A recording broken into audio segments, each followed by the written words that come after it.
schools this afternoon for a webinar that is a series in webinars that we do on public education. We are a project of the Progressive Policy Institute in Washington, D.C., a centrist think tank that for almost 35 years has been offering radically pragmatic solutions to policy issues across all sectors. And also, I would like to mention that today this webinar is co-hosted, or co-sponsored, I should say, by the 74 Million. The 74 Million is another national nonprofit, a news organization that covers all manners of things, education from pre-K all the way through college and career. So if you haven't checked them out, you can find them at the 74million.org, and we thank them for their co-sponsorship. So Reinventing America's Schools believes that in order to save public education, we need to reinvent it. And never has that been more true, in our opinion, with the current situation of states rushing to sort of one-up each other and passing all these voucher programs that are diverting public dollars into private schools universally, whether there's a financial need or not. So our radically pragmatic answer to that is to give parents more agency over their children's education and to create more public school choices for them and better public school choices for them. So I'm really excited to be focusing on Denver, and in particular, the panel that we have assembled here today. All of these folks know each other. They've worked together in some capacity or another, and they all have a lot of really interesting things to say about what's happening in Denver these days. I'd also like to mention that I think the timing of this webinar is really good because there is a very important school board election coming up in Denver in just under 3 weeks, and it's one that national education reformers and, of course, local parents and voters are watching closely. So with that out of the way, I am going to ask my panelists to introduce themselves and to speak of their work. And of course, we will go with ladies first, and State Representative Jennifer Bacon, if you can unmute yourself and tell us a little bit about yourself. Thank you. It's a pleasure to be here. Certainly a reunion of sorts for us on the call.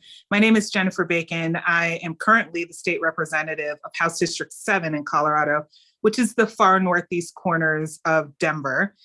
Prior to this, I had the privilege of serving on the Denver Public School Board, representing District 4, which is the east side of Denver. And I had the privilege of actually serving in both of those seats for my first legislative year. So it was an incredible experience. I think I'm really delighted to see my colleagues here on the call. My tenure on the school board came at a time where we were asking critical questions about some of the systems that we created. And I've had the opportunity to follow the conversations, not only at a city, but state level, and also have the opportunity to work on some legislation in the area of innovation schools. So I'm delighted to be here. Thank you so much, Representative Bacon. Honorable James Coleman, Senator from the great state of Colorado. You're next. Thank you so much. Hi, James Coleman, State Senator for Senate District 33. Also proud to be a constituent and also the Senator for Jennifer Bacon, my state representative. And I'm also the founder of Faith Bridge, a nonprofit organization dedicated to bridging and building relationships and resources for our children. I think something that's really powerful that we're doing here in Colorado, we'll touch on more, is making sure that the voices that are normally not at the table when it comes to education conversations are. Proud to serve at Faith Bridge with our executive, Vernon Jones, and our team. Thank you so much for being here today. I know you have a really busy schedule. We all do. Dr. Nate Easley, could you introduce yourself next, please? Sure. Nate Easley, former school board president and current education consultant, been in education for over several decades. And I really want to thank you guys for using my old picture. It makes me look so much better and younger. None of this frosting on that picture. The lion's share of my consulting is with an organization called School Board Partners, where I have somewhere between 20 and 25 school board members across the country, mostly people of color, mostly people who are in leadership positions on the board. And I get a chance to tell them how to avoid the mistakes I made when I was school board president and take advantage of the moment that they have to be in charge of people's tax dollars and their kids. That's extremely important. Thank you so much for doing that great work. And thanks to all of you again. And to the audience, if you have any questions, please feel free to put them in the chat. We'll do our best to get to them before the webinar's over. But if we don't and you leave some contact information, we'll circle back. So today I'm going to talk just for a minute and then I'm going to get to you guys. We're going to look at— Just a second, Tressa, we forgot about Alex. Oh, I am so sorry. Yeah. You are not the first. I promise, not forgotten. No, it's not the first time I've been forgotten. No, I'm just kidding. Hey, Alex Pagania, Executive Director of Beacon Network Schools, also Executive Principal here in Denver Public Schools. I had started this journey back in the day when innovation came around. And then I was asked to open a second school and worked with the community and families and teachers in designing a unique model to serve our kids. And we turned around 2 schools, which we're really proud of. So I'm excited to be here and just here and share my story. Thank you so much. And I promise I'm going to make that up to you. So today we're going to look at education reform in Denver kind of through 2 separate lenses. We're going to look a little broadly at the history, the trends, where we started, where we are now. And we're also going to look a little bit more specifically, as Alec mentioned, about the innovation school models and some political activity that's been going on around those schools. So if you think back to the early days of chartering, there were really 3 cities that were doing really robust chartering that everyone was kind of watching around the country: New Orleans, Washington, D.C., and Denver. New Orleans, of course, was just emerging from the suffering of Hurricane Katrina. The state had taken over the city's schools. And in Washington, D.C., Congress had created the D.C. Charter School Board. So in neither of those cities was chartering happening under an elected school board. That was not the case in Denver.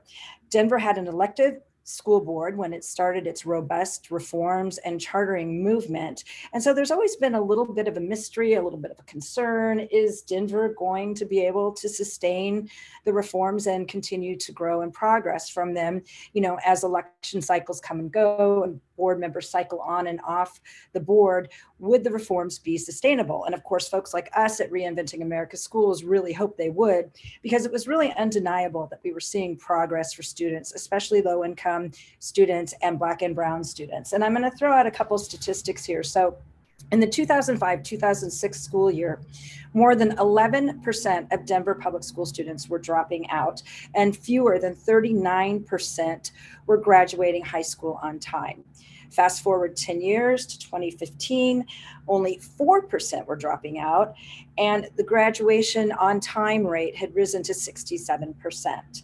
Also, in 2005, DPS students were lagging behind their statewide counterparts' averages in both reading and math by about 25%. And in 2016, another decade forward, that gap was down to about 4%. And just a note, if you're wondering why I'm using older numbers, kind of towards the end of the Obama years, Denver switched its state testing. It went to a more Common Core type standard. And then, of course, we've also had the pandemic over the last 3 years, and the makeup of the school board has changed fairly dramatically in recent times. So it would be really awkward to compare, wouldn't be fair to compare numbers before and after. And so that brings me, speaking of the board, to a particular event that sparked today's webinar. When it became clear that autonomous schools were seeing student growth in DPS, the district actually looked for ways to create more of them and more autonomies for its traditional schools. They first allowed the creation of innovation schools, which could waive many district policies and collective bargaining rules. And then in 2015, a group of innovation schools actually won the right to create an innovation zone. And the distinction between innovation school and innovation zone is that innovation schools are still subject to board governance, whereas the zones have their own independent board that provides accountability and that the schools answer to. So I'm going to make it up to Alex by letting him go first. He told us a little bit about the Beacon Network Schools, but tell us a little bit more about how your zone came to be. Why do parents choose your zone for their kids? And what kinds of things were you accomplishing through this recent spring? Thank you. I was a principal. I was a principal at an innovation school at Grant, and we created Grant Beacon Middle School. At the school, we created a unique model, right? So that's the part where we were asked by families and also by the community, and at that time, superintendent, we were supported by the board of replicating. So we replicated and went into another school that was a highly impacted area. And it was an exciting opportunity to replicate a model that showed success. And similar to what CMOs have done, charter management organizations, I was like, you know what, can we do this as an innovation management organization? So we went into the school, we shared resources, we shared ideas. I was the executive principal, at the time, but then changes started to happen in opportunity within the district, but also not along with that, there were opportunities of, well, could we form a zone? And forming a zone allowed us to have board members that are close to the work to continue to supporting the model. In all fairness, in a traditional urban setting, board members are responsible for thousands of kids and hundreds of schools. They can't meet the needs of all. So my mentality was like, well, can we set up this zone for Beacon where we have two schools, Kepner Beacon and Grant Beacon, with the idea that we would expand, and we have a board that's a community-driven board, and that board would oversee the executive director, and they're responsible for raising funds, promoting advocacy. So those are the initiatives, and we reported, and then that board technically is still responsible to the district DPS board. So as we launched, it was great to have parents on our board, teachers on our board, community members on our board, and focusing on the programming that we were providing, to our kids. And as executive director, I would tell people I had 7 bosses, right? And they would, report to me, but we were still accountable to the DPS board and also to the superintendent. That's a little bit about how we launched it.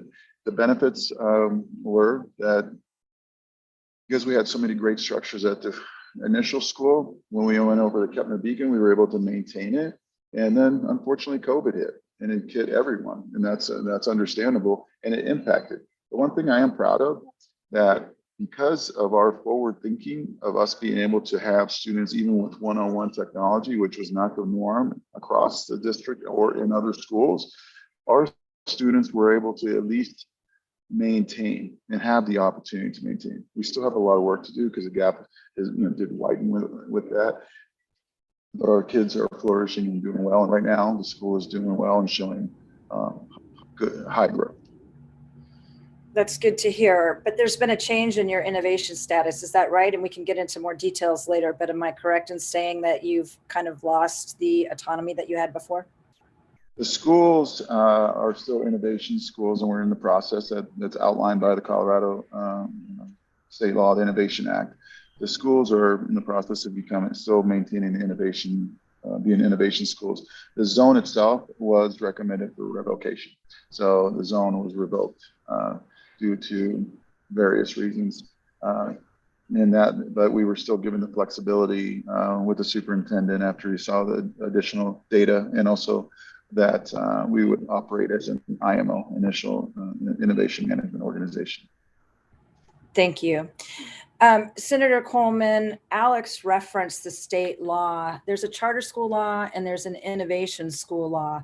Can you tell us a little bit about the protections that are in the charter school law that do not exist in the innovation school law, and talk about the bill that you authored last session? I believe it was Senate Bill 197, and what you were seeking to accomplish? Yeah, thank you so much. Appreciate the question. So in short order, if there's a decision made by a local school board about a charter or innovation zone, felt strongly that there should be another ability for community to be able to weigh in and say, look, we hear what the elected board is saying, but we also want to advocate on behalf of our innovation zone or our charter school. And so that was a policy that I had an opportunity to run in a recent year, along with Representative Bacon, with a lot of stakeholding, a lot of conversations. It was a very tough bill. She and I remember it came down to the wire the last day of session, almost last couple of minutes. But ultimately, I think the goal of that policy was to be able to say that if there is an elected board that with information and knowledge of making a decision they believe is best on behalf of an innovation zone or on behalf of a charter, that ultimately they have a right, they're duly elected to vote how they want. But that being said, we wanted to have a measure by which the teachers, the school leaders, Innovation Zone, for instance, the parents, the kids, the students could have an additional voice through the state board. And so our ability to pass that bill worked. We were able to get it done. But I think, again, it goes back to what I said of the work that we're doing, even in my nonprofit experience with FaithBridge, is there's a lot of decisions that are being made after we vote, right? Election days happen, they come and go, elections have consequences. We know that. But I think that doesn't mean that the community stops being involved in the conversation. And so we wanted to be able to have the community further involved in the conversation about what happens when it comes to a decision made by a local school district and their board. And that was ultimately what that bill did. And I think that, that is a direction that we're moving in terms of making sure that there's a community involvement, that there's trust by community of us as elected officials, myself as well. Rep. Bacon and I will tell you, we go to House district meetings, town halls, because although people vote for us, we want to make sure that we're continuing to be informed and advised by them, even though we are elected to go and take votes and run bills on their behalf in order to hopefully make education and all issues better, right? And so this is an opportunity through that bill that we ran to hear from community more. And ultimately, we hope that it results in us continuing to have high quality options for our kids. So correct me if I'm wrong, but I think when the charter school statute passed, it gives, at this point, it gives charter schools the right to appeal to the state board if there's a renewal decision or a revocation decision or an application decision that does not go in the charter school's favor. And it's my understanding that if the board rules on that, it is binding or somewhat binding. Whereas in the case of the Innovation School, it is simply a recommendation, and the local authorizer, in this case would be DPS School Board, is under absolutely no compunction to follow that recommendation, and they can revoke or deny at will. Is that correct? That is correct, and it just furthers the conversation. But that's not how the bill was when it passed out of the Senate. Is that correct? I can't recall, Rep. Bacon, how did that bill pass out of the House and come back over? It was not how it was passed out of the Senate. The negotiation pieces and what's critical there, you asked the question on the difference between charter and innovation statute. There's quite a few. And what is critical about this is that school districts aren't just authorizers, they are operators of innovation schools. And so the pushback was, what is fundamentally different about charter schools and networks is that they are autonomous, and there needs to be some sort of mediator or arbitrator in between districts, where zones and schools, innovation zones and schools, are not. And so that was the point of tension with being able to go to the state board. There's nowhere written in any statute before this bill, two things, that the state board intervenes on decisions on innovation status. What they functionally do per statute is approve the plan or not. And the other thing is that the way Denver has pulled together their zones with what we call autonomous boards is unique to the state. And so there was a tension around what levels of autonomy there are, because there was nowhere written in statute the role of the state boards to make decisions between the two entities, because the way the statute was written was that school district is the operator of innovation school as well.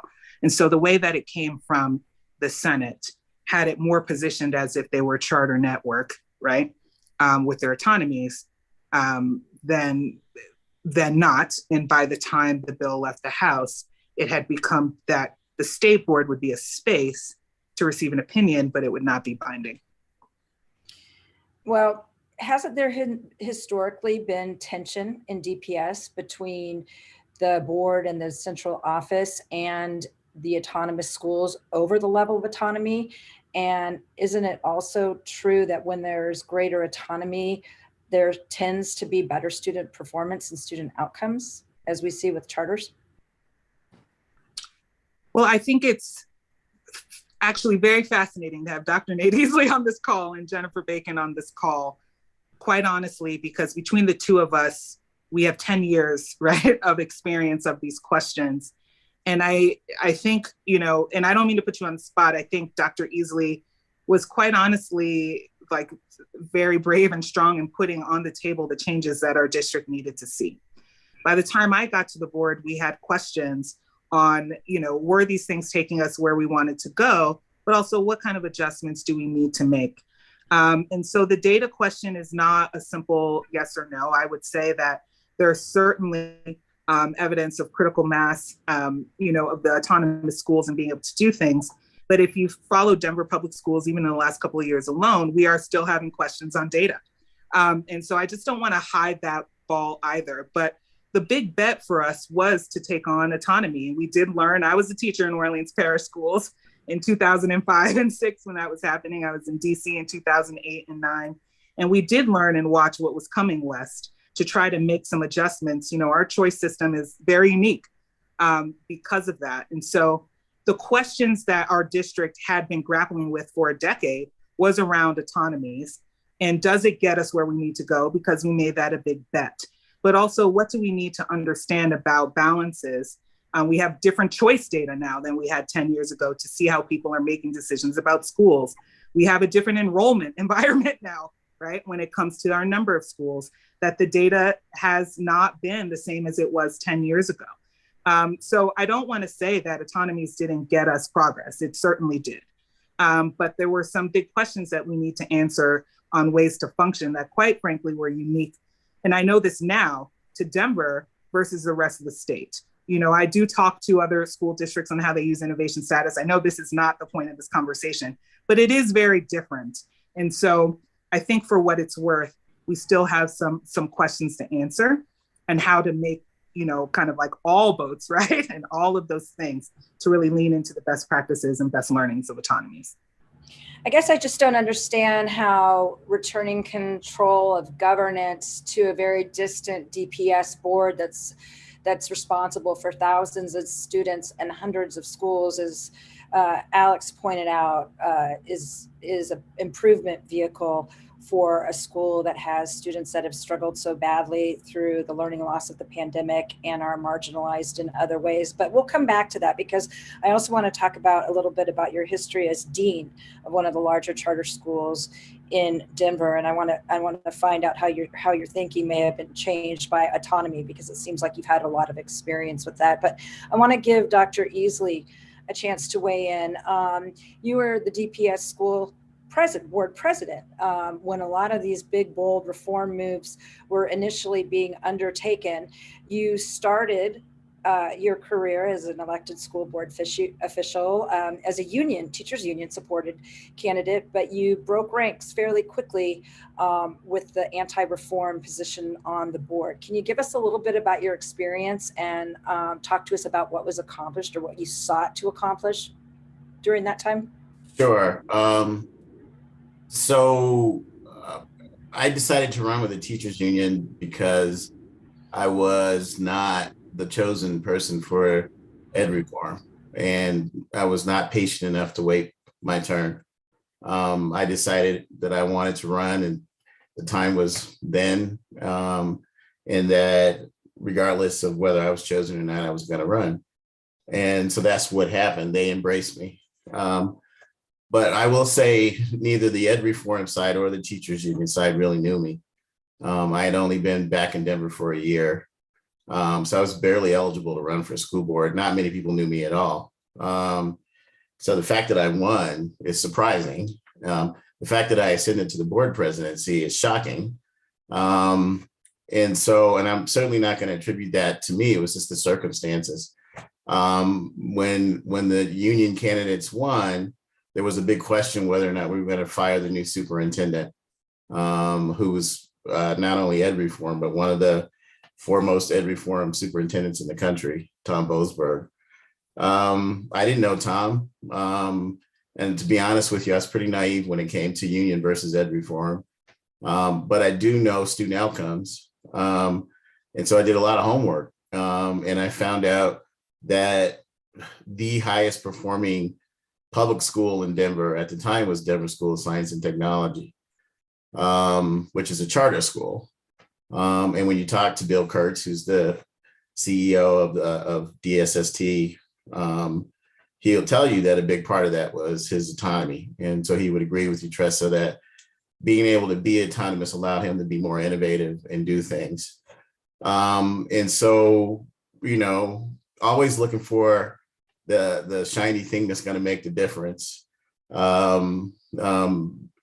I started to be more about autonomy, more about choice, more about those things than the teachers union had an appetite for. And so we parted ways. And as a result of that, they will say that they didn't lead a recall against me, but I will say I know for a fact that the folks who were working on the recall efforts were union employees. And they weren't successful. And so he pushed me even more in the ed reform wing of the school board. Now, if you ask me to reflect on that, because I came off the board in 2013, so it was like 10 years later, if you're looking at results in Denver of students, I would say, although we did some things like raised enrollment, as you pointed out, test scores went up, college enrollment went up. There was a lot of really positive things. The mistake that we made was we didn't bring the people with us. We got ahead of the people. And so the board flipped over and a lot of the things that we done were dismantled. By people, do you mean parents and voters in the district, or do Yeah, I you mean parents, voters, especially in my home community of Montbello, where we reformed the high school. And I just think we used terrible language. We said we were closing it and reopening it, and we should never say close, because people of color always get things taken away from them, from government. And we weren't trying to take the high school away. We were trying to make it better. We probably should have used different language. We used horrible language because the school was never shuttered. That being said, we still left the folks behind. And when subsequent votes came up, the board turned over to a 7-0 pro-union board. And if you look at student performance in Denver Public Schools right now, it's horrible. I like to keep the pictures of my parents and grandparents in my background because I think I'm riding on their shoulders and their parents and grandparents. I think they'd be really disappointed in all of us, union side and ed reform, on student performance right now, and that there's not more emphasis on student outcomes. When you listen to board meetings, there's a lot of talk about student safety. There's a lot of talk about gender neutral bathrooms. But not enough talk about, are we teaching our third graders to read by the time they're in fourth grade? Are our students graduating? What happens to them when they graduate? Where do they go? And so regardless of what you do, I think things that we can do better is when there is something that is working, we should try harder to figure out what is it about that model that's working and can we replicate it? I wish that we would treat charter schools the way they were originally intended to be, places of innovation that are designed to be replicated in other places, and not necessarily islands of excellence. How would you compare how they were treated then and how they're treated now in Denver? Oh, we were very friendly. We gave charter networks brand new buildings. We really worked hard to bring extraordinary charter leaders into Denver. We were known as a very friendly to not only charters, but autonomous schools. We did things to strengthen our innovation schools. How would you say that's changed to where you are today? I'd say Denver right now is, like as Alex pointed out earlier, we're making it very hard for any autonomous school, even the ones that are high performing. And since there's no statute that protects innovation zones, then the district's going to do whatever it can to limit the power of innovation zones. I think when you look at labor and just talking about it unemotionally, labor's job is to make sure that teachers have the best deal. And it's difficult when people get exceptions to the union contract.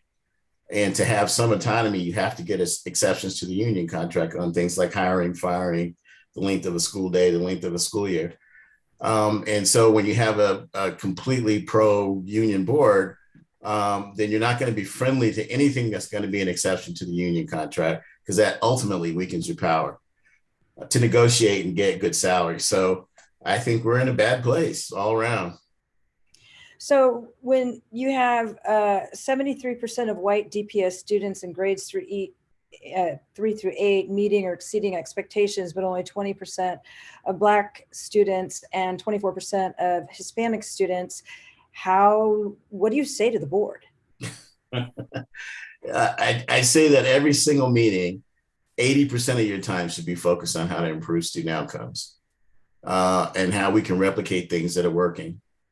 Tressa, as you said that, I almost felt like my grandmother over here was going to go grab a switch and come out of that picture and turn me over her knee.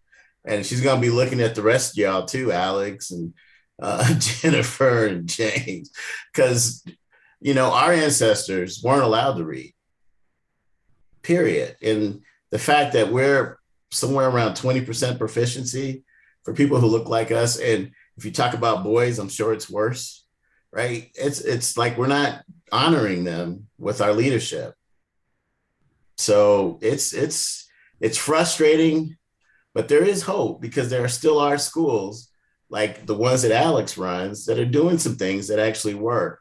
So the question is, how can the adults stop this whole jet shark thing and get really focused in on what is working and how do we grow that, regardless of whether it's happening at a district school or a charter school?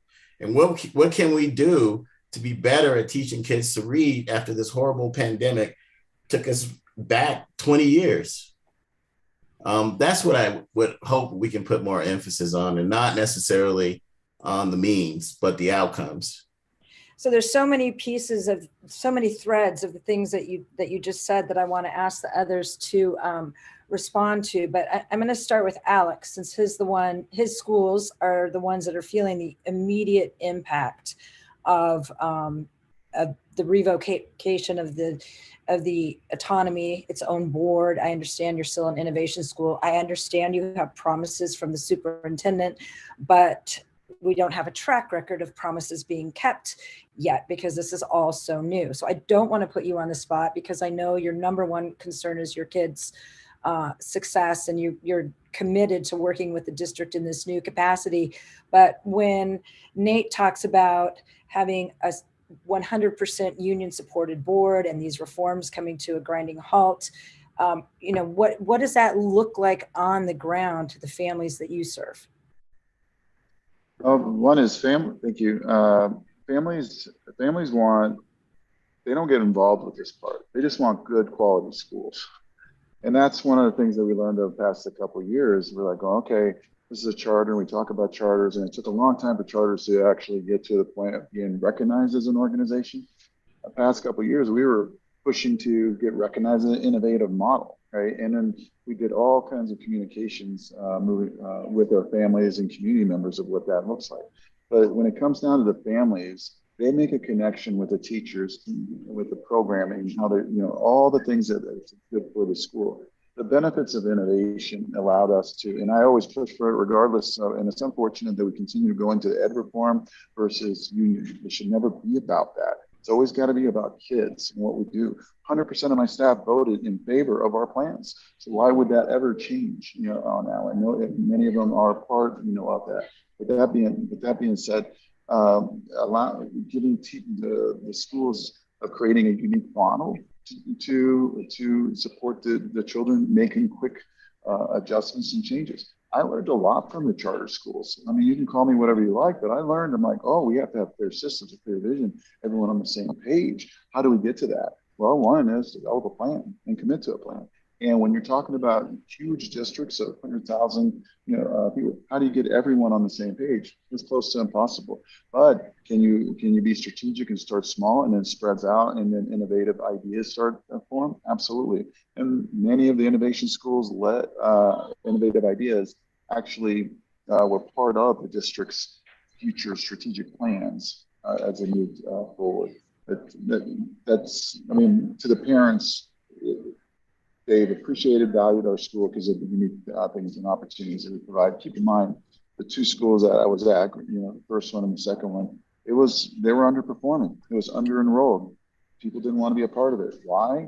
We were not addressing the needs of the kids walking through the doors. I can sit and talk to adults all you want. I need to go, listen, we got to get on the same page. And there is the accountability component. So I'm going to move on. I want to move on to our state elected officials, but just a final little follow-up on that. Having been through this process of having the school board, for lack of more sophisticated term, come after Beacon Network schools and using evidence, if you will, that wasn't really part of what the evidence should be in considering revocation, and then going through the appeal process at the state. Do you think Senate Bill 197 as written is adequate for zones and schools like the ones you run?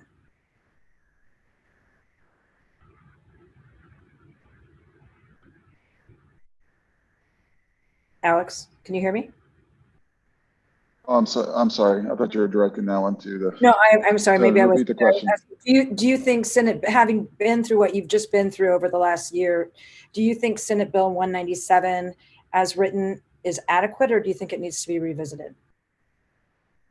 I'm very proud of the fact that there was a decision made at the board level, the local board member. We were able to talk to the state board level at the state board, and our families were heard. It was probably it was a big event for that, where they actually acknowledged the work that we were doing in that.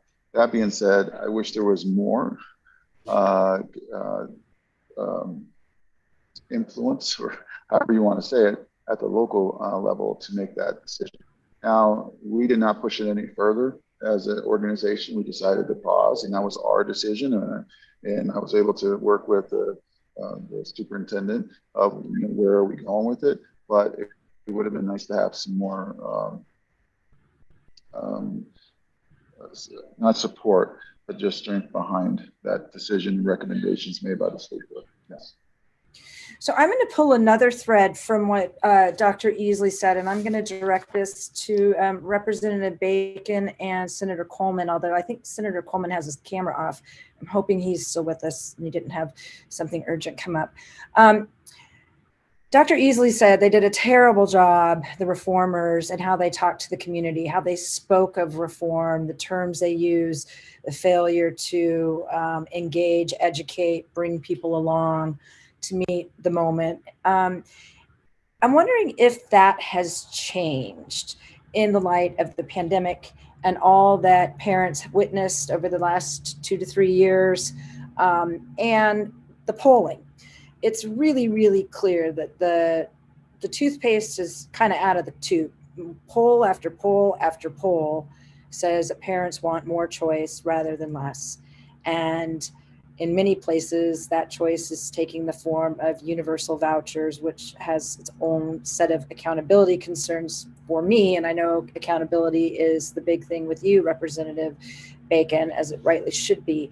But now that the community has come to a new moment, is it time for state lawmakers to increase choice, and particularly perhaps since Denver is a blue city and a blue state, is it time for Democrats to start paying more attention to what parents want when it comes to choice?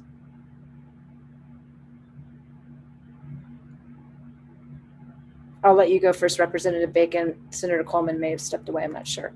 Senator Coleman's on. We can see him. Yeah, I don't know why I can't. We're directing that too. I thought maybe I was just really stoic and not moving, and you thought my camera froze, but I can see you, Professor. Go ahead. It's just a black square, but I see you now. Go ahead. Oh, good. Go ahead, Rebecca. You know, I have to say, Tressa, this conversation is much more nuanced than I want to be sure that we talk about it here. Because I'll say this. Senator Coleman and I represent the same neighborhood. I follow Dr. Easley in the seat. And I don't think it would actually surprise many of us here if I told you our parents didn't actually care about governance type on the first round of things. You know, they care that their kids are first safe, that their kids get from A to B in their learning, that they can be productive, right, after they're 18. And now in Denver, and more so in our neighborhoods, because at this point, myself, Dr. Beasley, and Senator Coleman all represent the same neighborhood, that our kids are seen for who they are and that they are developed into the leaders that they can be for this community. Our kids demand that they are taught and developed in self-efficacy. And so when we talk to our neighbors, what they want are schools that can provide that for them. As someone who kind of lived through it, I was an educator through it before I even decided to run for school board. We have become more familiar with the terms, and our networks and our zones have done a great job at organizing families, and particularly elevating those voices. But, you know, if a school, regardless of governance types, provides those three things, they'll go to it. And that's what choice has shown us, you know? Our data for choice has kind of stayed around the same. At least I transitioned off the board in 2021. So just 2 years ago, we were not a 7-0 board. We were 5-2. I was also endorsed by the union. However, I spent 10 years working for Teach for America. I tried to open a charter school. So, you know, the problem is narratives try to put us in boxes where we couldn't authentically show up for our communities. And those conversations were the tough ones, like I'm bringing up here. So our choice data showed, you know, in the far northeast of Denver was a very big pilot. It started with the closing of our high school. We have a bus system that picks kids up and takes them to different schools that doesn't exist across the city because choice also needed to come with tools to be able to support all families and being able to exercise it. And after 10 years, our data was very mixed. There were high performing schools, DSST did very well. There were some that were chartered that were not. We had alternative schools, we had every type of school. And we found that families would they choiced out, especially in not a heavy choice neighborhood like mine, they'd only choose out for program, right? Most people still chose the elementary school closest to them. Most people still chose the middle school closest to them. And so we had to figure out how to balance all of those things, right? And so I do think that families, for what it's worth, we've done a good job here in Denver, and that families do know that they can engage with their education. Not every family believes they fully can. I think we still have some work on the reality of engaging. Like if you don't have a car, if you want to go to school elsewhere in the far northeast, it takes an hour and a half on the bus. You know, so that's not really choice. What is the burden on the low-income families to exercise choice? But our families know that there are people out there who will support them in elevating their voices, and it came through schools. And that's something to actually be very proud of in our community. However, we as a district, I agree. Reinventing America's Schools.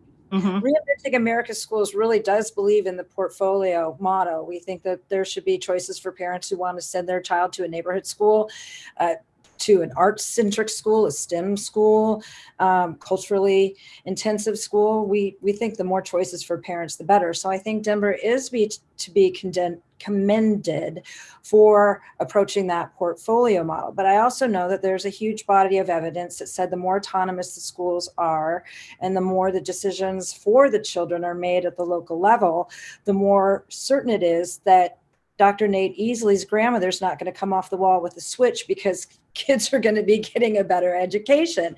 And I just think there's a sense that Denver has reversed a course that was working for many years. Maybe it wasn't working at lightning speed, but it was showing steady incremental progress. And I'm just curious as to whether, given also the change in the larger national education conversation and climate, that parents want more choice, if there's something that the legislature in Denver, as being the arbiter of state statutes, could do to be more responsive to parents who are seeking that right now. And before you jump over to Senator Coleman, I really want to say this, because I think what happened in our neighborhood was that what we were saying was not matching what people then became to believe were choices. And that is how someone like me got elected. I did work at the network you're talking about, but that last point I made about student efficacy, for example, I ran a whole big piece of policy called the Black Excellence Resolution.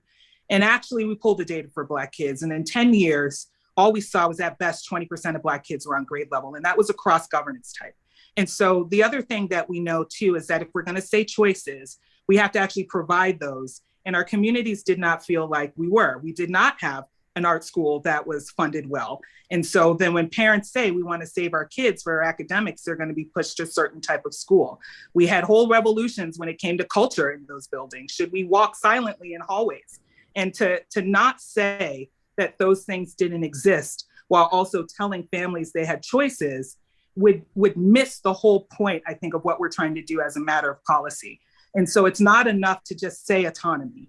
We have to understand what that means. And we have to be able to find accountability levers to actually be responsive to families. And that's what we've been contending with underneath a lot of this for the last 10 years. And I hope it's not a point that is missed in it. That is where some of the political pushback came from. It wasn't just because we are union. It was, I don't know how many times my son is going to be sent to the office for talking. And when we do a lot of these policies and they're in heavily Black and brown neighborhoods, those things are very critical to contend with as a matter of execution of what we say simply in statute. And so I just didn't want us to miss that point, because that is something that we have learned, but it's also where some of the pushback came from to figure out what we can do. So what do you do when a whole school staff votes to not be an innovation? What do you do when you audit an innovation school's curriculum and it's found culturally detrimental? We have to be able to balance those things as well. I think that happened in one of the other innovation networks, and the school teachers made the decision to exit the network. And that is, to me, as how it should be, because the way it works is if the teachers want it and there's a plan that's approved, it becomes an innovation school. I think the concern is when you have a situation like Beacon Network schools where 100% of the teachers voted, 100% of the teachers are devoted, the plan is approved, that without, real significant opportunity for remediation, it's simply stripped. But I don't want to get too in the nitty gritty of that. And I feel like I haven't let Senator Coleman weigh in. So please weigh in on what my question was or respond to Representative Bacon. You have the floor. I think the answer that Dr. Easley gave a long time ago is the answer to your question on whether or not there's an appetite for choice and whether or not parents in Colorado want to have that. And the short answer is yes. The little bit more added on to that is it's choices that are happening with us and not to us. And that was the point he was making, right? And so I believe that there were well-intentioned efforts. There always are. In theory, these things sound really good. But when you do not have practical implementation for making sure that parents have agency around what kind of school choice options there are, that's when you end up in the situation that we're in, period. That is it. No one wants to hear, not no one, but some people don't want to hear that. It just is what it is.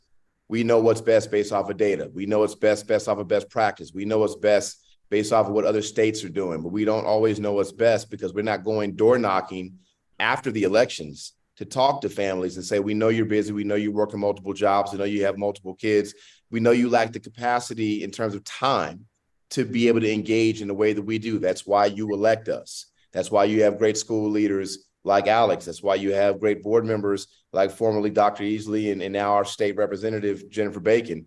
But the goal, I think, in answer your question is that we actually give parents that agency to help determine what those choices are. And that those choices, given what they've demanded, are high quality based off of their definition, not based off of mine. My definition might be different than other parents, but I'll tell you, as a parent, take my state senator cap off of, you tell me that I don't get a choice on where I get to shop or where I get to live or where I get to, based off of the work that I put in, based off of my education, based off of all these pieces, then I have a problem with that. I think everyone would say, I know everyone would say, I would love to be able to choose this option if it's afforded to me. How do I afford that?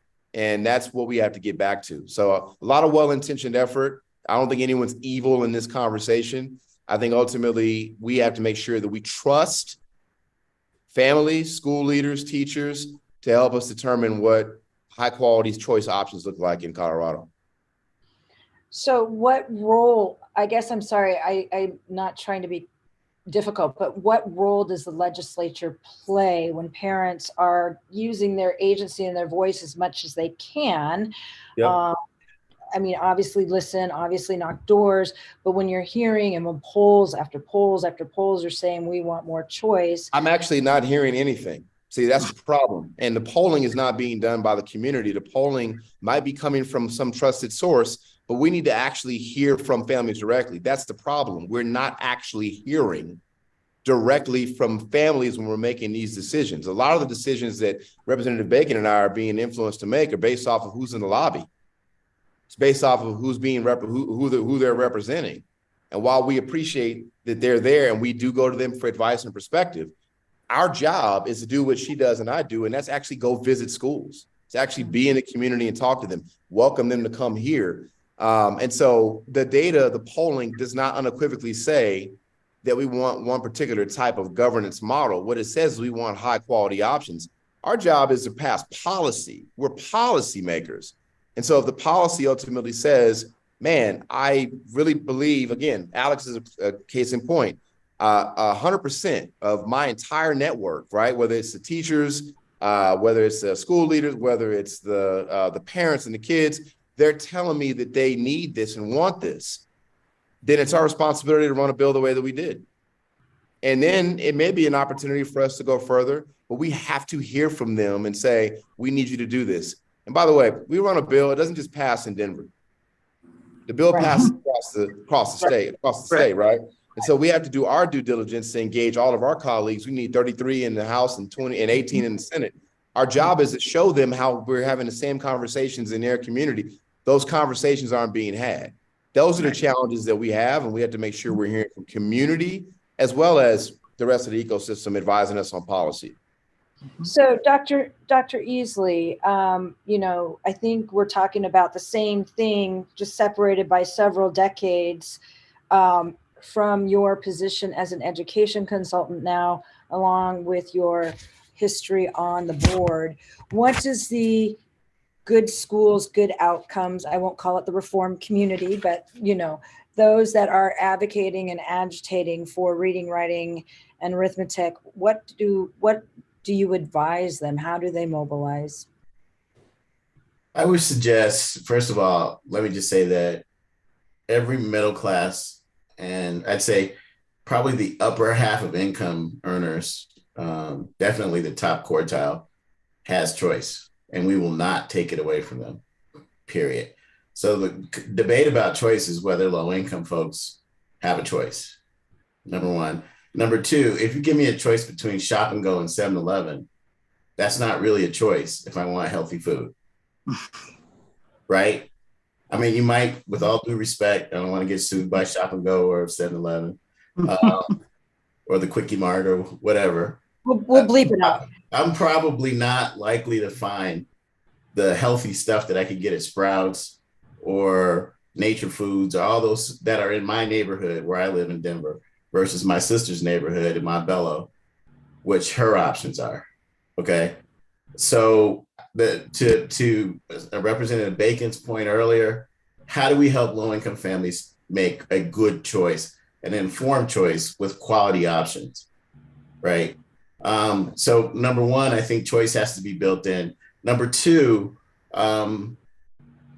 you absolutely have to focus on quality where it exists, which means you have to look at data. You have to know who is doing it right, because there's always anomalies. There are schools in Denver that are doing an absolutely amazing job teaching kids how to read, right? So how do we raise those up so that we don't get caught in some ideology of pro-union or pro-ed reform, but instead look for things that work? In education, we are really good at talking about the many ways that we suck. We're challenged talking about what we do well, right? We usually bury the lead in the story, and the story is we're horrible at what we're doing.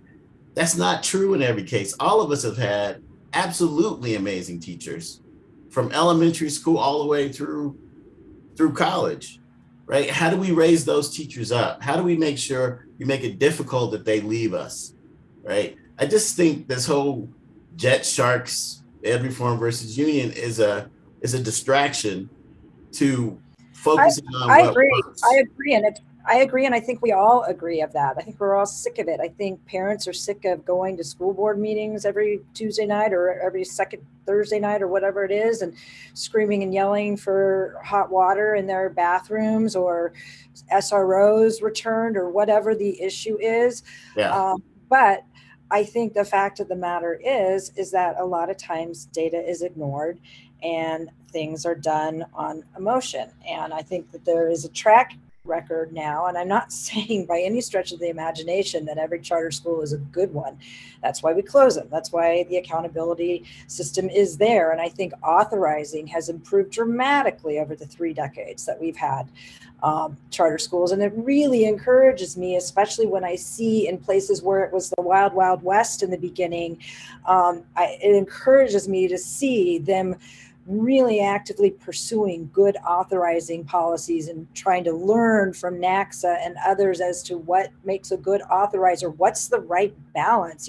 How long should that charter extension be? But you said something very important about teachers. And so I'm going to go back right now to the only person on this panel who's currently employing teachers. And Alex, I'd like to hear from you on teachers and their role in these battles. Or forget the battles. I hate that word. I think a lot of well-intentioned people trying to come at a good solution to problems from very different angles. I'm going to quote a friend of mine that said to me, results are the currency of autonomy, right? So there are accountability measures that we need to make sure to focus our kids on. The one thing I asked my teachers prior to once innovations got started was, do you want to make the changes or is someone else going to make the changes? We were not performing at the level it needed to be. We were run by the district, and I'm talking way back when Dr. Easley was the board member. When we were given that flexibility and autonomy to really create something unique and special with the teachers in the building, that's where it took off. Because now you have buy-in. It was never about the contract, and it's not like, listen, on this is what we're committed to doing. Is everyone on board? And then we set up systems to support it. Just know that it has to produce those positive outcomes. It might be changing times. It might be adjusting salary positions of what the responsibilities are. It might be schedule changes. It could be the curriculum, writing the curriculum, giving teachers extra time, giving staff members, and I'll say educators, bringing everyone together. So I'm proud of the fact that every time we've renewed our innovation plans, we've always exceeded the criteria. There's a 60% vote. And we were, the lowest vote we ever got was 85%. So even on the last one, we were at 100%. But you bring the teachers along, and educators along, and parents and community members. We can't lose sight of that. How's morale following everything that's happened to Beacon Network Schools with the teachers specifically? I think once we found out what the next steps are going to be in this pausing for a second and let the dust settle, we're all about kids, and morale it's challenging times, but the morale is good, in the schools because we're focusing on it. We're still able to do some of the things that we were doing before, because you're talking about the fear piece. Last year, it was challenging due to the fact that what was being said and heard.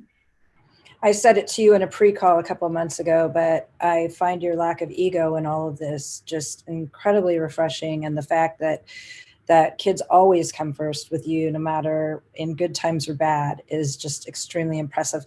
Okay, we're almost out of time. I want to do a quick lightning round. This is really important. I want to hear from each of you what you would like to see the new board members, so the election's in 3 weeks, there's 3 seats up, probably at least some of those will be people who are not currently on the board. What is your advice to them? What is your charge to them? We'll just go straight down the line. Dr. Easley? Focus on student outcomes. Avoid the net zero sum game. Don't have winners and losers. Perfect. Alex? Escúchanos. Listen to the families, listen to the people in the buildings, listen to the educators and the leaders. But escúchanos, listen. State Representative Bacon?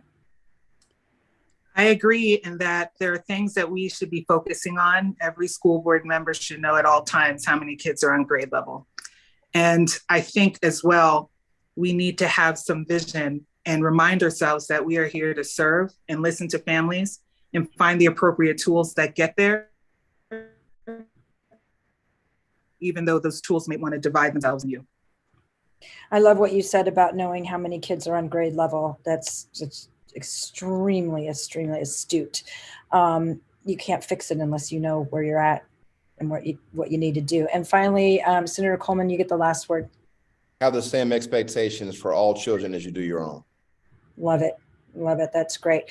Well, we'll see what happens in Denver 3 Tuesdays from now. In the meantime, I want to thank all of you so much for your time and for being willing to have a kind of uncomfortable conversation at time and a frank conversation.